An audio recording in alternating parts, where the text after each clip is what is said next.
धान उत्पादक शेतकऱ्यांच्या विविध प्रलंबित प्रश्नांकडे शासनाचे लक्ष वेधण्यासाठी अन्नदाता धान उत्पादक शेतकरी संघ अर्जुनी मोर व विविध कार्यकारी सेवा सहकारी संस्था संघ यांच्या संयुक्त विद्यमाने अर्जुनी मोर तालुक्यात भव्य शेतकरी आंदोलन काढण्यात आले। मयूर झेरॉक्स येथून सुरू झालेला हा मोर्चा तहसील कार्यालयावर धडकला। आंदोलनादरम्यान शेकडो शेतकरी सहभागी झाले असून शासनाविरोधात तीव्र घोषणाबाजी करण्यात आली। धान खरेदी अपुरी राहणे, शेतकऱ्यांचे प्रलंबित देयक थकवणे, वीज पुरवठ्याची समस्या आणि कर्जबाजारीपणामुळे त्रस्त झालेल्या शेतकऱ्यांनी तहसील कार्यालयासमोर आक्रमक भूमिका घेत आपला संताप व्यक्त केला। शेतकऱ्यांचा सातबारा कोरा करा, धानाला योग्य भाव द्या, अन्यथा संघर्ष तीव्र करू असा इशाराही आंदोलनकर्त्यांनी दिला। आंदोलनादरम्यान शेतकऱ्यांनी शासनासमोर खालील प्रमुख मागण्या मांडल्या।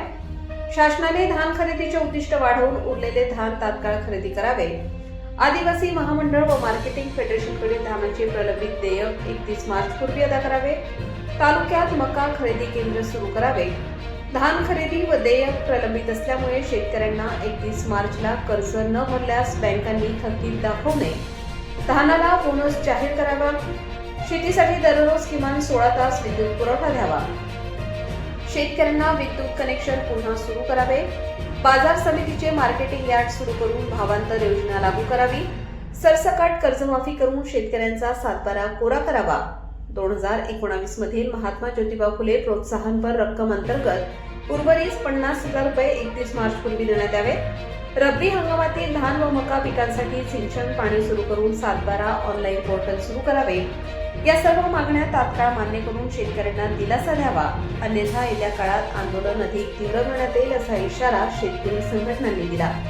या आंदोलनामुळे अर्जुनी मोर तालुक्यात शेतकरी प्रश्न पुन्हा एकदा ऐरणीवर आले असून शासनाने तातडीने निर्णय घ्यावा अशी मागणी शेतकऱ्यांकडून होत आहे। आकाश नंदागवळी, गोंदिया भंडारा जिल्हा प्रमुख।